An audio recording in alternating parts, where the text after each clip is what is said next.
Magandang araw, mga ka-Naruto.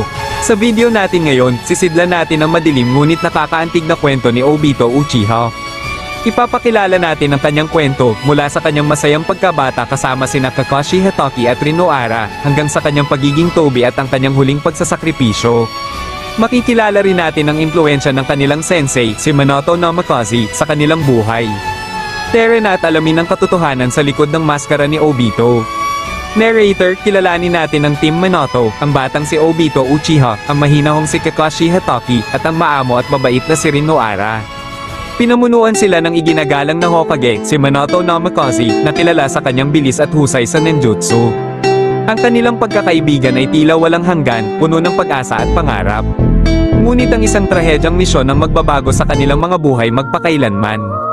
Narrator, si Obito, isang batang puno ng sigla at pangarap, ay may masayang pagkabata kasama sina Kakashi at Rin. Ngunit ang isang trahedyang misyon ang nagbago sa kanyang buhay magpakailanman. Natabunan ng mga bato, akala'y patay na siya. Ngunit nasaksihan niya ang pagkamatay ni Rin sa kamay ni Kakashi. Ang pagkawala ni Rin ang nagtulak kay Obito sa landas ng kadiliman. Naging Tobi siya, isang miyembro ng Akatsuki na naghahangad ng isang mundo ayon sa kanyang pananaw, isang mundo kung saan walang masasaktan pa. Narrator, ngunit kahit sa gitna ng kanyang paghihirap at galit, isang maliit na liwanag ang nanatili.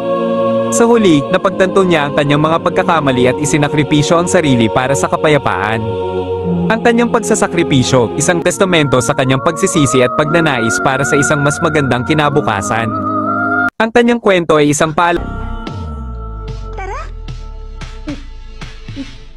Ano ang inyong mga saloobin? Iwanan ang inyong mga komento sa ibaba.